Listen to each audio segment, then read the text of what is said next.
Vous êtes là? Ouf! Parce qu'il m'est encore arrivé un truc. Il faut que je vous raconte. Vous vous rappelez l'ingénieur que j'ai rencontré qui ne croit plus en la théorie de l'évolution de Darwin? Et c'est vrai qu'en discutant avec lui et en vérifiant ce qu'il disait, j'ai pu constater qu'on n'a aucune preuve que c'est possible que la première forme de vie apparaisse spontanément dans une soupe primitive.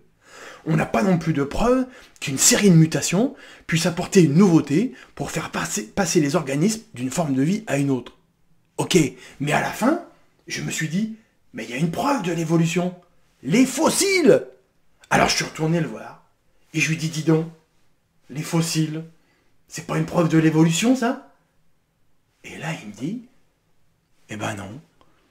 En fait, le problème avec les fossiles, c'est qu'on n'a pas les fossiles intermédiaires qui seraient une transition entre les différentes formes de vie.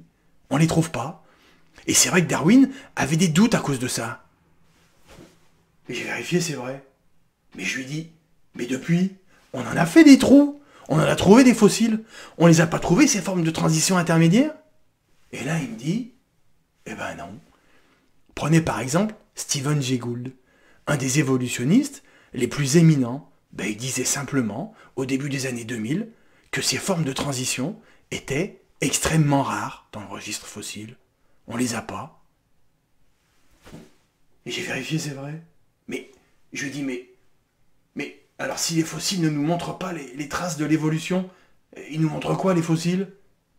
Et là, il me dit, ben, il pourrait peut-être bien nous montrer qu'il y a eu un déluge. Comment ça? Un déluge? Comment ça, dans la Bible? Non, c'est pas possible. D'ailleurs, j'en ai pas parlé, mais j'ai amené un autre magazine, parce qu'un de mes amis m'a donné ce magazine. Attendez voir. Dossier pour la science, l'évolution. Et je l'ai lu. Page 71, vous allez voir. Regardez ce beau diagramme, ce beau schéma. On a quelques fossiles, et puis des traits entre eux, pour montrer l'évolution, les ancêtres, la filiation, tout ça.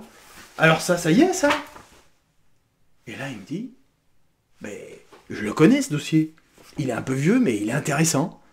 Mais regardez bien ce qui est indiqué pour les traits entre les fossiles. Alors, les traits entre les fossiles. Alors, il y a deux types de traits. Les traits pleins, c'est marqué relation probable. Et les traits pointillés, relation hypothétique. Probable ou hypothétique? Et là, il me dit, ben oui. Le problème, c'est qu'on les a pas, les formes de transition. Donc, c'est hypothétique, ces transitions. Ça alors? Mais je dis, mais... Et du déluge, on en a des preuves?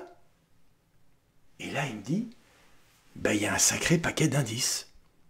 Par exemple, la première chose à savoir, c'est que pour ce qui est un fossile, il faut un certain nombre de conditions, notamment deux très importantes. Il faut que l'organisme, la plante ou l'animal, soit enfoui vivant sous une grande quantité de sédiments, de boue, et qu'ensuite il y ait au-dessus de lui, au-dessus du site, une énorme pression. Et j'ai dit, ben, pourquoi ça parle du déluge? Et ben, il me dit, mais justement, un déluge, il y a beaucoup d'eau, hop, d'un coup, il y a de la boue qui arrive, qui recouvre les organismes, et puis il y a une grande quantité d'eau au-dessus qui fait une grosse pression, qui permet la fossilisation. Donc c'est un premier indice très très fort. Ben, il y a quoi d'autre comme indice? Et là, il me dit, ben, par exemple, on trouve des preuves que la fossilisation a bien eu lieu dans des circonstances catastrophiques. Par exemple, on retrouve des animaux qui sont fossilisés alors qu'ils étaient en train de manger ou d'accoucher. Et il me dit, oui, c'est pas faux. Mais ils en disent quoi, les scientifiques?